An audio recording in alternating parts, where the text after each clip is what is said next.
विष्णुं शशिवर्णं चतुर्भुजं प्रसन्नवदनं ध्यायेत् सर्वविघ्नोपशान्तयेत्। गुरुर्ब्रह्मा गुरुर्विष्णुः गुरुर्देवो महेश्वरः गुरुः साक्षात् परब्रह्म तस्मै श्रीगुरवे नमः। व्यासाय विष्णुरूपाय व्यासरूपाय विष्णवे नमो वै ब्रह्मनिधये वासिष्ठाय नमो नमः। कूजन्तं राम रामेति मधुरं मधुराक्षरम् आरुह्य कविताशाखां वन्दे वाल्मीकिकोकिलम्। श्रुतिस्मृतिपुराणानाम् आलयं करुणालयं नमामि भगवत्पादशङ्करं लोकशङ्करं। सदाशिवसमारम्भां शङ्कराचार्यमध्यमाम् अस्मदाचार्यपर्यन्तां वन्दे गुरुपरम्पराम्। वागर्धाविव सम्पृक्तौ वागर्धप्रतिपत्तये जगतः पितरौ वन्दे पार्वतीपरमेश्वरौ। सूक्तिं समग्रयति न स्वयमेव लक्ष्मीः श्रीरङ्गराजमहिषी मधुरैः कटाक्षैः। वैदग्ध्यवर्णकुनकुम्भनगौरवैर्यां कण्डूलकर्णकुहराः कवयोधयन्ति। हैमोर्ध्वपुण्ड्रमजहन्मकुटं सुनासं मन्दस्मितं मकरकुण्डलचारुगण्डं बिम्बाधरं बहुलदीर्घकृपाकटाक्षं श्रीवेङ्कटेशमुखमात्मनिसन्निधत्ताम्। मनोजवं मरुततुल्यवेगं जितेन्द्रियं बुद्धिमतां वरिष्ठं वातात्मजं वनरयूथमुख्यं श्रीरामदूतं शिरसा नमामि। जयत्यतिबलो रामो लक्ष्मणश्च महाबलः राजारीति सुग्रीवो राघवेणाभिपालितः। दासोऽहं कौसलेन्द्रस्य रामस्याक्लिष्टकर्मणः हनुमान् शत्रुसैन्यानां निहन्ता मारुतात्मजः। नरावलसहस्रं मे युद्धे प्रतिफलं भवेत् शिलाभिस्तु प्रहरतः पावकैश्च सहस्रशः। अर्पयित्वा पुरीं लङ्काम् अभिवज्यतमैथिलीं समृद्धार्धो गमिष्यामि विशतां सर्वरक्षसां। धर्मात्मा सत्यसन्धश्च रामो दशरथिर्यदि पौरुषे च प्रतिद्वन्द्वस्य रैनं जहिराविनम्। आपदामपहर्तारं दातारं सर्वसम्पदां लोकाभिरामं श्रीरामं भूयो भूयो नमाम्यहम्। शरज्योत्स्नाशुद्धां शशीतजटाजूटमुकुटां वरत्रासत्राणस्फटिकघटिका पुस्तककरां सकृन्नत्वा नत्वा कदलीवसतां सन्निधदते मधुक्षीरद्राक्षा मधुरिमधुरीनाः फणितयः। हरि ओम। परमेश्वर स्वरूपेण सभకి नमस्कार।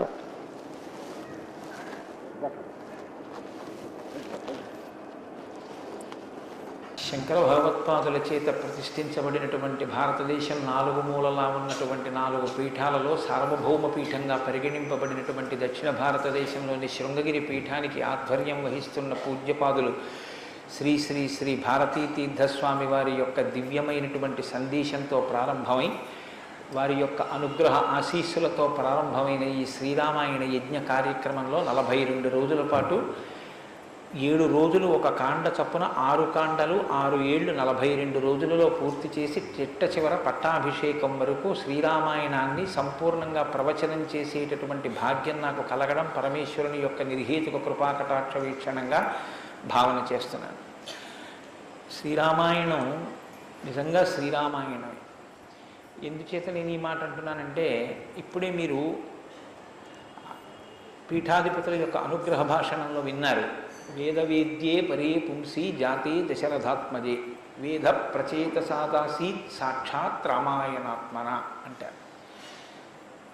అందులో ఎంత గొప్ప మాట అన్నారంటే వేదవేద్యే పరే పుంసి, వేదము చేత ప్రతిపాదింపబడినవాడు, వేదము చేత తెలియబడేటటువంటి వాడు, వేదము ప్రమాణముగా ధర్మానుష్ఠానము చేసి మానవ జన్మ తరింప చేసుకుని భగవంతుని యొక్క అనుభవాన్ని మనం పొందడానికి వీలైనటువంటి స్థితిని కలిగి ఉన్నవాడైనటువంటి పరమేశ్వరుడు రామచంద్రమూర్తిగా ఈ భూమండలం మీద అవతరించి 11,000 సంవత్సరములు కరచరణాదులతో నడయాడాడు. రాముడు వేదము చేత ప్రతిపాదింపబడినటువంటి పరమేశ్వర స్వరూపం. ఆ భగవంతుడే రాముడిగా వచ్చాడు. భగవంతుణ్ణి ప్రతిపాదించేటటువంటి వేదం వాల్మీకి మహర్షి నోటి వెంట శ్రీరామాయణంగా వచ్చింది. అందుకే శ్రీరామాయణానికి వేదోపబృంహణము అని పేరు. వేదమే రామాయణం. వేదం దేన్ని ప్రతిపాదిస్తుంది? ప్రధానంగా వేదమంతా ధర్మమే ప్రతిపాదన చేస్తుంది. ధర్మం అంటే ఏమిటి? ధ్రియతేవా జనైరితి ధర్మం అని అమరకోశం. ధర్మం అంటే తెలుసుకోవడం ధర్మంలో ఒక భాగం. కేవలం తెలుసుకోవడం ధర్మం కాదు. తెలుసుకున్నాడు, అనుష్ఠించడు. అప్పుడు ధర్మమా అంటే ధర్మం కాదు. మీరు శ్రీరామాయణాన్ని జాగ్రత్తగా పరిశీలన చేస్తే రాముడికి ఎన్ని తెలుసో ఎంత తెలుసో, రావణుడికి అన్ని తెలుసు అంతా తెలుసు. కానీ రాముడి ముందు రావణుడు ఎందుకు నిలబడలేకపోయాడు? ఒక్కటే కారణం, తాను తెలుసుకున్నది తాను విన్నది అనుష్ఠించాడు రామచంద్రమూర్తి. తాను విన్నది తాను తెలుసుకున్నది తన సౌకర్యానికి అనుగుణంగా మార్చుకుని దబాయించి బ్రతికే ప్రయత్నం చేస్తాడు రావణాసురుడు. ధర్మాన్ని మీరు తెలుసుకోవడం ప్రధానం ఎంతో, దాన్ని అనుష్ఠించడం కూడా అంతే అవసరం. అనుష్ఠానానికి పనికిరానటువంటి ధర్మం ఉపయోగం లేనిదవుతుంది. ఇంట్లో కర్ర ఉంది, వీధిలో కుక్క ఉంది. కుక్క మీ మీద పడడానికి ఉద్యుక్తమవుతున్న సమయంలో మీ ఇంట్లో కర్ర ఉంది కదా అని మీ మీద పడ్డం మానదు. మీ చేతిలో కర్ర ఉంటే కుక్క మీ మీద పడకుండా ఉంటుంది. ధర్మో రక్షతి రక్షిత అన్న మాటకు అర్థం ఏంటంటే, మీరు ధర్మాన్ని అనుష్ఠిస్తే మిమ్మల్ని ధర్మం కాపాడుతుంది. ధర్మం విషయంలో తెలుసుకోవలసినటువంటి అత్యంత ముఖ్యమైన విషయం ఒకటి ఉంటుంది. ధర్మం ఇలా అనుష్ఠిస్తే అలా వెంటనే ఫలితం ఇవ్వాలని ఎక్కడ ఉండదు, ఒకచో అలా ఉండొచ్చు. ధర్మం ఎటువంటిదంటే, పంట పండడం కోసమని చెప్పి వ్యవసాయదారుడు భూమిని దున్నడం మొదలు పెడతాడు. భూమిని దున్నగానే పంట పండుతుందా? భూమిని దున్నిన తరువాత వర్షం పడే వరకు ఎదురు చూడాలి. వర్షం పడితే పంట పండుతుందా? విత్తనాలు వేయాలి. విత్తనాలు వేస్తే పంట పండుతుందా? మొలకలెత్తాలి. మొలకలెత్తినంత మాత్రాన పంట పండుతుందా?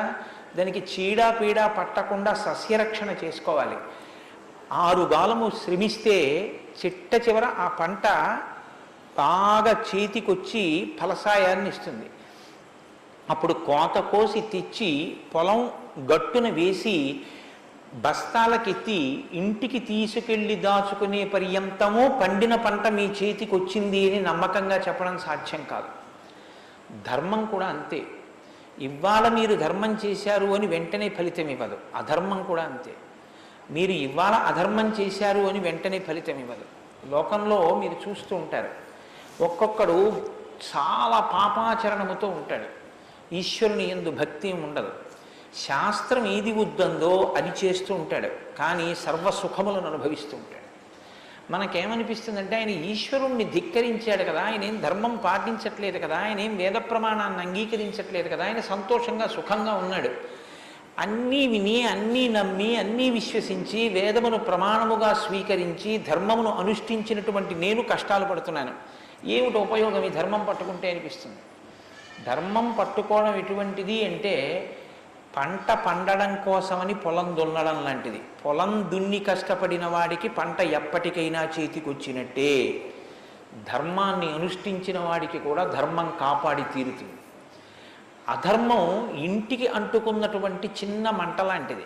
చిన్న మంటే కదా నన్ను ఏం చేస్తుందని పడుకున్న వాడికి చిట్ట చివర ఇల్లంతా ఎలా కాలిపోతుందో, అధర్మంలో మనం ఉన్నామని తెలుసుకుని అధర్మ పథంలోంచి బయటికి వచ్చే ప్రయత్నం చేయకపోతే చిట్ట చివరికి జరిగేటటువంటి పరిణామం కూడా అలాగే ఉంటుంది. కాంచన లంక ఉంది, అంత బలగం ఉంది, అంత గొప్ప సుఖాలు అనుభవించాడు, 10 తలకాయలు ఉన్నాయి, గొప్ప తపస్సు ఉంది, ఈశ్వరుడి యొక్క అనుగ్రహాన్ని పొందాడు, పరమేశ్వరుణ్ణి సాకారంగా దర్శనం చేశాడు, పుష్పక విమానం ఎక్కి ప్రపంచమంతా తిరిగాడు. చిట్ట చివరికి ఏమయ్యాడు? అధర్మాన్ని పట్టుకున్నందుకు కడుపున పుట్టినటువంటి బిడ్డల దగ్గర నుండి భార్య చిట్ట చివర ఏడుస్తూ యుద్ధభూమిలోకి వచ్చి, నువ్వు అధర్మాన్ని పాటించడం వల్లే ఇటువంటి చావు చచ్చావని మండోదరి గుండెలు బాదుకుని ఏడ్చేటటువంటి స్థితిని రావణుడు పొందాడు. ప్రతి క్షణం ధర్మాన్ని అనుష్ఠించాడు. ఎంత ఓపికగా అనుష్ఠించాడంటే, ఎన్ని కష్టాలైనా రాని ఆయనకి కావలసింది మాత్రం ఒక్కటే, ధర్మం. ధర్మమా సుఖమా, ధర్మమా కష్టమా, ధర్మమా ప్రయోజనమా, ధర్మమా అడ్డదారా, ధర్మమా కోరిక తీరడమా, మీరు పక్కన ఏవి పెట్టి చూడండి, శ్రీరామచంద్రమూర్తి జీవితం అంతా ఒకటే, ధర్మమే. వాళ్ళన్నాడు, సుగ్రీవుడితో ఎందుకు స్నేహం చేశావు? నాతో స్నేహం చేస్తే రావణాసురుణ్ణి నిగ్రహించి నీ భార్యని వెంటనే ఇప్పిద్దును, ఎందుకు సుగ్రీవుడితో స్నేహం చేశావని అడిగాడు. నాకు కావలసింది ధర్మం. అధర్మాన్ని పాటించేటటువంటి నీతోటి స్నేహం వల్ల నా భార్యని తెచ్చుకోవడం నాకు అక్కర్లేదు, అందుకు నిన్ను నిగ్రహించానన్నాడు. తండ్రి మరణించాడు, చెక్కు చెదరలేదు. భార్యను అపహరించారు, చెక్కు చెదరలేదు. రాజ్యం పోయింది, చెక్కు చెదరలేదు. జటాయువు మరణించాడు, చెక్కు చెదరలేదు. ఇలా కాదన్నయ్య, ఈ మార్గాన్ని విడిచిపెట్టి ఇలా వెళ్ళన్నాడు. తోడ పుట్టినటువంటి లక్ష్మణమూర్తి నాకు వద్దన్నాడు. కన్న తల్లి కౌసల్య అంది, నీ తండ్రి ఇటువంటి దురాత్ముడు కాబట్టి నన్ను కూడా నీతో తీసుకెళ్ళండి. వద్దమ్మా, ధర్మం ప్రధానం అన్నాడు. ఎన్ని పర్యాయాలు ఆయన మాట్లాడితే ధర్మం ధర్మం ధర్మం. అయితే ఇక్కడ మీరు ఒక మాట గమనించవలసి ఉంటుంది. ధర్మం అంటే ఏది ధర్మం? కోటేశ్వరరావు గారు చెప్తే ధర్మం అవుతుందా? లేకపోతే ఎవరో నేను ఇది చెప్తానండి ఇది ధర్మం అంటే అవుతుందా? మనం చెప్తే ధర్మం అవదు, వేదం చెప్తే ధర్మం అవుతుంది. వేదం ఏది చెప్పిందో అది ధర్మం. వేదమునకు వ్యతిరేకముగా చెప్పనటువంటి స్మృతి చెప్పినది ధర్మం. వేదమునకు వ్యతిరేకంగా చెప్పని స్మృతి చెప్పిన మాట పాటించిన వాడిది ధర్మం. ఆ ధర్మం ఎవడు పట్టుకుంటాడో వాడే శ్రీరాముడు. ఆ ధర్మాన్ని ఎవడు పట్టుకుంటాడో వాడు అంతిమంగా పొందేది ఏదంటే విజయమే. 11,000 సంవత్సరములు ఈ భూమండలాన్ని పరిపాలించినటువంటి రామచంద్రమూర్తి పడనటువంటి కష్టం లేదు. ఇన్ని కష్టాలు పడుతున్నా ఆయన ఇతరులకు సుఖాన్ని ఇచ్చాడు, ఇతరులకు ఆనందం ఇచ్చాడు, ఇతరులకు సంతోషం ఇచ్చాడు తప్ప నేనింత కష్టంలో ఉన్నాను మీరు ఎందుకు నవ్వాలని ఆయన ఎన్నడూ అడగలేదు. అందుకే రాముడు యోగి అన్నారు పెద్దలు. యోగి అంటే పైన ఎన్ని కష్టాలైనా రావచ్చు, కానీ లోపల మాత్రం తాను నిర్వికారంగా ఉంటాడు. అందుకే పుట్టినది కూడా నవమి తిథి నాడు పుట్టాడు మహానుభావుడు. 9 అంకెకున్న గొప్పతనం చూడండి. మీరు ఎంత పెట్టి 9ని హెచ్చ వేయండి మళ్ళీ 9గా మారుతూ ఉంటుంది. 9 ఒకట్ల 9, 9 2 18, 8 1 9, 9 3 27, 7 2 9, 9 4 36, 6 3 9, 9 5 45, 5 4 9. ఏం చేసినా మళ్ళీ 9 అవుతూ ఉంటుంది. ఎన్ని కష్టాలు బయట రానివ్వండి, ఎన్ని వైక్లభ్యాలు కలగనివ్వండి, లోపల మాత్రం రాముడు ఎప్పుడు ధర్మాన్నే పట్టుకొని ఉంటాడు. ధర్మాన్ని పట్టుకోవడం అంటే రాముడు రామాయణంలో మాట్లాడింది మీరు గమనించాలి. ఎప్పుడైనా రామాయణం చదవడం, రామాయణం వినడం అంటే ఒక్క పర్యాయం అని మీరు అనుకోకండి. రామాయణాన్ని బహుకోణాలలో చదవండి. రాముడు మాట్లాడితే అని రామాయణం చదవండి ఒకసారి. రాముడు ఎప్పుడు నేను ఇలా చెప్తాను అని అనడం. రాముడు ఎప్పుడు చెప్పినా ఎలా చెప్తాడంటే ఋషులు ఇలా చెప్పారంటాడు, పెద్దలు ఇలా చెప్పారంటాడు, శాస్త్రం ఇలా చెప్పిందంటాడు తప్ప నేను ఇలా చెప్తానన్నాడు రాముడు. తన నిర్ణయం కాదు, తాను ఏది చెప్పాలో కాదు, శాస్త్రం ఏం చెప్పిందో చెప్తాడు, ఋషులు ఏం చెప్పారో చెప్తాడు, పెద్దలు ఏం చెప్పారో చెప్తాడు, తాను ఎందుకు ధర్మాన్ని అనుష్ఠిస్తున్నానో చెప్తాడు. తన జీవితాన్ని ఆదర్శవంతంగా తీసుకొచ్చి మనుష్య జాతికంతటికి ఫలంగా అందించాడు. అటువంటి ధర్మాత్ముడైనటువంటి రామచంద్రమూర్తి మనుష్యుడిగా అవతారాన్ని స్వీకరించి ఉండకపోతే అసలు మనుష్యుని యొక్క జన్మ ప్రయోజనం ఇంత గొప్పవాడా మనిషి అన్న విషయమే లోకానికి అర్థమయ్యుండేది కాదు. ఎందుకంటే మీరు ఒక విషయాన్ని జాగ్రత్తగా గమనించండి. రామావతార స్వీకారానికి ముందరే రామనామం లోకంలో ఉంది. రామావతారానికి ముందు రామనామం లేకపోతే వాల్మీకి మహర్షికి రామనామాన్ని ఎలాగా ఉపదేశం చేశారు ఋషులు? ఆయనకి ఉపదేశం చేసిన తరువాత కదా రామచంద్రమూర్తి అవతారం వచ్చింది. ఆయన వాల్మీకిగా మారిన తరువాత కదా రాముడు పుట్టింది. కాబట్టి రామ అన్న నామం సాక్షాత్తు ఈశ్వరుడి యొక్క నామం. అది రమయతీతి రామ, లోకులనందరినీ రమింపచేసేటటువంటి నామం. అంతటి మహోత్కృష్టమైనటువంటి శీల సంపద కలిగినటువంటి వాడు రామచంద్రమూర్తి. అందుకే రామాయణాన్ని రామచంద్రమూర్తిని ఎంతకాలం మనుష్య జాతి ఆరాధన చేస్తుందో అంతకాలం మానవత్వం బ్రతికుంటుంది. ఏనాడు రామచంద్రమూర్తిని మరిచిపోతామో, ఏనాడు రామాయణం మనకు అక్కర్లేదని అంటామో, ఆనాడు మనిషిగా కనపడుతున్న మనుష్యత్వం చచ్చిపోతుంది, మానవత్వం చచ్చిపోతుంది, నరత్వం చచ్చిపోతుంది. అది పోయిన నాడు నరజన్మ యొక్క ప్రయోజనమే పోతుంది. అందుకే మీరు చూడండి, విష్ణువు దశావతారములను స్వీకరించారు. వేదోద్ధారణ, మందరాభరణ, పృథ్వీధర్మ నిర్మాణ, ప్రహ్లాదత్రాణ, బలిప్రతారణ, నృపాహంకార నిర్వాపన, వైదేహీ రమణ, ధనంజయ జయ వ్యాపార పారీణ, క్షోణీ దివ్యత్కరుణ, తమోహరణ, తండ్రి వెంకటేశ ప్రభో. ఇన్ని అవతారాలు స్వీకరించినా ఆ అవతార పరిసమాప్తి అయిపోయిన తరువాత మనం పిలిస్తే ఇక లక్ష్మీనారాయణులని పిలుస్తాం. ఒక వామనమూర్తి అవతార పరిసమాప్తి అయిపోయింది, ఏమంటాం? లక్ష్మీనారాయణులు. ఒక పరశురాముడు, లక్ష్మీనారాయణులు. ఒక మత్స్యావతారం, లక్ష్మీనారాయణులు. ఒక్క సీతారాముల అవతారంలో మాత్రం యుగాలు మారిపోయినా ఆ అవతారాన్ని సీతారాములనే పిలుస్తాం. భార్యాభర్తలు ఎలా బతకాలో నేర్పినటువంటి అవతారం రామావతారం. అన్నదమ్ములు ఎలా బతకాలో నేర్పిన అవతారం రామావతారం. తండ్రి కొడుకులు ఎలా బతకాలో నేర్పిన అవతారం రామావతారం. ఒక ఉద్యోగి యజమాని ఎలా బతకాలో నేర్పిన అవతారం రామావతారం. చివరికి ఎంత కష్టం కడుపులో ఉన్న రాజారాముడిగా సింహాసనం మీద కూర్చోవలసి వస్తే ప్రజల్ని కన్నబిడ్డల్లా పరిపాలించగలిగినటువంటి ధర్మాన్ని నిలబెట్టుకోగలిగినటువంటి సంపూర్ణత్వాన్ని సంతరించుకున్నటువంటి మనుష్య స్థితిని పొందిన అవతారం రామావతారం. మీకు జీవితంలో అనుష్ఠాన పర్యంతంలో ఎక్కడ ఏ విషయం గురించి అనుమానం వచ్చినా మీకు రామాయణం జీర్ణమైతే మీకు వెంటనే శ్రీరామాయణం జ్ఞాపకానికి వస్తుంది. అప్పుడు రాముడు ఇలా ప్రవర్తించాడు అని మీకు జ్ఞాపకం వస్తుంది. రామాయణం మీకు జీర్ణమైతే మీ భాష తీరు మారిపోతుంది. రామాయణం మీకు జీర్ణమైతే మాట ఎంత గొప్పదో మీకు అర్థమవుతుంది. నేను అందుకే మీకు మనవి చేశాను, రామాయణాన్ని రామాయణంగా చదవకండి అని. రామాయణం జ్యోతిష శాస్త్రం, రామాయణం వాస్తుశాస్త్రం, రామాయణం ధర్మశాస్త్రం, రామాయణం వాక్కు, రామాయణం ధర్మ పరిపాలన, రామాయణం న్యాయం, రామాయణం సామాజిక శాస్త్రం, రామాయణం శకున శాస్త్రం, రామాయణం పర్యావరణం, రామాయణం గురుభక్తి, రామాయణం శిష్యధర్మం. మీ ఇష్టం, ఎలా చదవండి, రామాయణం అలా వస్తుంది. మీకు ఇచ్చినది మట్టి ముద్ద, మీరు దాంతో మూకుడు చేసుకుంటారో, పళ్ళెం చేసుకుంటారో, ప్రమిద చేసుకుంటారో, గిన్నె చేసుకుంటారో, గరిటె చేసుకుంటారో మీ ఇష్టం.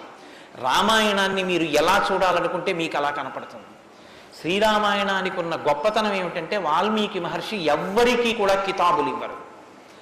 రావణాసురుడు దుష్టుడని వాల్మీకి మహర్షి అనరు. వాల్మీకి మహర్షి చెప్పేది ఇలా చేశాడని చెప్తారు. తెల్లవారకట్ట లేచాడు, పరస్త్రీ పట్ల కామంతో మనసు కదిలింది. నీకు నచ్చి నీకు కూడా అలా ఉండాలనుకుంటే నీ ఇష్టం, నీ తల కూడా తెగిపోతుంది. నీవు కూడా పుత్రమిత్ర కళత్రాదులతో భంగపాటు పొందుతావు. రాముడు నిద్రలేస్తూనే నదీ స్నానం చేసి సంధ్యావందనం చేశాడు. నువ్వు రాముడిలా ఉండాలనుకుంటే 7 తరాలు తరిస్తాయి. నీకేది కావాలో నువ్వు నిర్ణయించుకో. రాముడు గొప్పవాడని చెప్పరు, రావణుడు తక్కువవాడని చెప్పరు. నువ్వేది తెలుసుకోవాలో అది నువ్వు తెలుసుకొని అనుష్ఠించాలి. అది శ్రీరామాయణం యొక్క గొప్పతనం. అంత గొప్ప అవతారంలో రాముడు ఎప్పుడు మాట్లాడినా ఋషివాక్కుని సమర్థిస్తాడు. రాముడు ఎప్పుడు మాట్లాడినా వేదవాక్కుని సమర్థిస్తాడు.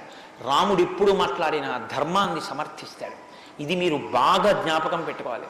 మనం శ్రీరామాయణం వింటున్నది శృంగగిరి పీఠంలో వింటున్నాం. అదేమిటండి పీఠ శాఖ కదా అని మీరు అనొచ్చు. ఆత్మావై పుత్రనామాసి, కొడుక్కి తండ్రికి అభేదం. బింబానికి బింబం ఎందులోంచి వచ్చిందో ఆ బింబం వచ్చినటువంటి లేదా ప్రతిబింబం పుట్టిన బింబం రెండూ ఒకటే. అద్దం ముందు నిలబడితే నా ప్రతిబింబం కనబడితే ఆ ప్రతిబింబం బొట్టు పెట్టుకోలేదు అనుకోండి, దిక్కుమాలిన ప్రతిబింబమా బొట్టు పెట్టుకోవద్దా, తప్పు కదా అని ప్రతిబింబానికి బొట్టు పెడితే నాకు బొట్టు వస్తుందా? బింబానికి బొట్టెట్టుకుంటే ప్రతిబింబానికి బొట్టు వస్తుంది. బింబానికి ప్రతిబింబానికి తండ్రికి కొడుక్కి గురువుకి శిష్యుడికి అభేదమైతే గుంటూరు శృంగగిరి పీఠ శాఖకి ఎక్కడో కర్ణాటక రాష్ట్రంలో ఉన్న శృంగగిరి పీఠానికి నా దృష్టిలో అభేదం. శృంగగిరి పీఠంలో కూర్చుని శ్రీరామాయణ ప్రవచనం చెయ్యవలసి వస్తే నేను ఒక మాట చెప్పకుండా రామాయణాన్ని ప్రారంభించేస్తే నేను ఒక పొరపాటు చేసిన వాడిని అవుతాను. ఇన్ని పీఠాల్ని స్థాపించినటువంటి శంకర భగవత్పాదుల అవతార పరిసమాప్తి చేస్తూ ఒక మాట చెప్పారు. వేదో నిత్యమధీయతాం తదుదితం కర్మస్వనుష్ఠీయతాం. ప్రతిరోజు వేదం చదువుకో. నువ్వు చేసే ఏ కర్మ అయినా వేదం ఎలా చెప్పిందో అలాగే చెయ్యి. అంతేకాని నీ స్వంత బుద్ధితో ఏ పనిని చెయ్యవద్దు. వేదో నిత్యమధీయతాం తదుదితం స్వకర్మస్వనుష్ఠీయతాం దుస్తర్కాస్తు విరమ్యతాం. ఈశ్వరుడు నోరిచ్చాడు కదా అని నీ చిత్తం వచ్చినట్టుగా వాదనలు చేయవద్దు. నువ్వు ఏది మాట్లాడినా శృతి శిరపక్ష స్వనుష్ఠీయతాం. ఉపనిషత్తులు ఏం చెప్పాయో వేదం ఏం చెప్పిందో దాన్ని సమర్థించడానికి నీ వాగ్బలాన్ని ఉపయోగించు. అంతేకాని ఈశ్వరుడు వాక్కు ఇచ్చాడు కదా అని నీ ఇష్టం వచ్చినట్టు నువ్వు మాట్లాడితే చూడలేదు లెక్క కట్టుకోలేడని నువ్వు అనుకోవద్దు. లెక్క కట్టేవాడు ఒకడున్నాడు. మీరు చూడండి, 84 లక్షల జీవరాశులు ఈ ప్రపంచంలో ఉన్నాయి. 84 లక్షల జీవరాశుల్లో 83,99,999 జీవరాశులకు వాక్కు లేదు. ఒక్క నరజన్మకే వాక్కు ఉంది. మళ్ళీ ఈ నరజన్మలో కొంతమంది మాత్రమే ఆ మాట చెప్పగలరు. కొంతమంది నరులుగా జన్మించిన నోరు విప్పి రామా అని గట్టిగా అనరా అంటే రామా అని అనలేరు. అది వారి దురదృష్టం. కానీ మనం భగవన్నామమును పలకగలం. భగవన్నామం పలికి తరించగలిగినటువంటి భాగ్యం మనకుంది. హరునకు విభీషణున కద్రిజకున్ తిరుమంత్రనాగమై కరికి నహల్యకున్ ద్రుపదకన్యకు నార్తి హరించు చుట్టమై బరగిన ఎట్టి నీ పతితపావన నామము నాదు జిహ్వపై నిరంతరము నటింపచేయుమి కదా చరది కరుణాపయోనిధి అని వేడుకున్నాడు గోపరాజు గారు. నాకేం అక్కర్లేదయ్యా స్వామి, నీ నామం నా నాలుక మీద నర్తింపచేయవయ్యా చాలన్నాడు. పవి పుష్పంబగు అగ్ని మంచగు నాకోపారం భూమిస్థలంబగు శత్రుండతిమిత్రుడవు విషము దివ్యాహారమౌనెన్నగా అవనీమండలి లోపలం శివ శివేచ్ఛాభాషణోల్లాసకిన్ శివ నీ నామము సర్వవస్యకరమౌ శ్రీకాళహస్తీశ్వర. నాకు నీ శివనామం నా నాలుక మీద నర్తించాలని కోరుకున్నాడు ధూర్జటి. భగవన్నామం చెప్పుకుంటే చాలని ఆ నామ ఉన్నందుకు వెంపర్లాడారు. అంత్యకాలమునందు ఆయాసమును నిన్ను తలుచునో తలపనో తలతునిపుడి నరసింహ నరసింహ నరసింహ లక్ష్మీచ దానవంతక కోటి భానుతేజ గోవింద గోవింద గోవింద సర్వేశ పన్నగాధిపశాయి పద్మనాభ అని 2 చేతులిచ్చి నమస్కారం చేసి చిట్ట చివర ప్రాణం పోయేటప్పుడు ఆవేళ యమదూతల అగ్రహంబున వచ్చి ప్రాణముల్ పెకలించి పట్టునప్పుడు కపవాత పైత్యముల్ కప్పగా శ్రమచేత కంపముద్భవమంది కష్టపడుచు నారాయణాయంచు నా జిహ్వతో నిన్ను పిలుతునో శ్రమచేత పిలువలేను నాటికిపుడి నీ నామస్మరణ చేతు చివినిడవయ్య భూషణ వికాస శ్రీధర్మపుర నివాస దుష్ట సంహార నరసింహ దురిత దూరాన్ని గుండెలు బాదుకున్నాడు నరసింహశతకర్త. ఆ భగవన్నామం పలికేటటువంటి భాగ్యం ఉన్న ఏకైక ప్రాణి సృష్టిలో కేవలం మనుష్యుడే. అటువంటి మనుష్యుడికి ఇచ్చినటువంటి అదనపు వరం భగవత్ కథాశ్రవణం. ఈశ్వర కథ వినగలడు. ఆ ఈశ్వర కథ వింటేనే సమస్త సంసార భ్రమణ పరితాపోపశమనం అంటారు శంకర భగవత్పాదులు.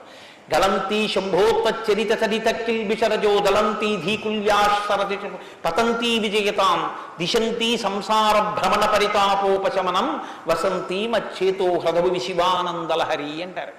సంసార భ్రమణ పరితాపోపశమన కారణమైనటువంటి భగవంతుని యొక్క కథాశ్రవణము చేసి నోటితో జుర్రుకున్నటువంటి పదార్థాలు సప్తధాతువులతో నిర్మింపబడిన ఈ దేహాన్ని పోషిస్తే భగవంతుని యొక్క కథని చెవులతో జుర్రుకున్నటువంటి వాడు మళ్ళీ పుట్టవలసిన అవసరం లేకుండా పునరపి జననం పునరపి మరణం పునరపి జనని జఠరే చయనం ఇహ సంసారే బహుదుస్తారే కృపయాపారే పాహి మురారే అని భగవన్నామామృతాన్ని చెవులలోంచి లోపలికి జుర్రుకున్నటువంటి వాడు పునరావృత్తి రహిత శాశ్వత శివ సాయుధ్య స్థితిని పొందగలుగుతున్నాడు. ఇటువంటి భాగ్యం కలిగినటువంటి ప్రాణి మనుష్యుడు. ఆ మనుష్యుని యొక్క జీవితం ఎంత గొప్పదో, అసలు నరుడంతే ఎంత గొప్పవాడో నిరూపించినటువంటి అవతారం మనుష్య జన్మ అంటే అంత చులకనగా చూడబడినటువంటి రోజుల్లో నరుడంటే ఎంత గొప్పవాడో నిరూపించి చూపించాడు. అందుకే ఆయన అవతార పరిసమాప్తి చెయ్యాలి అంటే రావణ సంహారం చేసేసి అవతార పరిసమాప్తి చేసేయచ్చు. కానీ ఆయన అలా చేయలేదు. ప్రతిజ్ఞ చేశారు, దశవర్ష సహస్రాన్ని దశవర్ష శతానిచ, నేను 11,000 సంవత్సరములు ఈ భూమండలం మీద నడుస్తానన్నారు. దేని కొరకు అంటే 11,000 సంవత్సరములు నేను ఈ భూమి మీద ఉండి భార్యాసహితుడనై బిడ్డల్ని కని ధర్మాన్ని అనుష్ఠించి ఒక నరుడు ధర్మాన్ని పట్టుకుంటే ఎంత గొప్పవాడు కాగలడో నిరూపిస్తానన్నాడు రాముడు. అటువంటి నరుడి కథ అయినటువంటి రామకథ వినకపోతే, రాముడికి కృతజ్ఞతలు ఆవిష్కరించకపోతే, మనసార రామనామం చెప్పకపోతే, రామచంద్రమూర్తికి నమస్కరించకపోతే ఆ జన్మ వృధా అయిపోయినటువంటి జన్మ. అంతటి మహాత్ముడు రామచంద్రమూర్తి.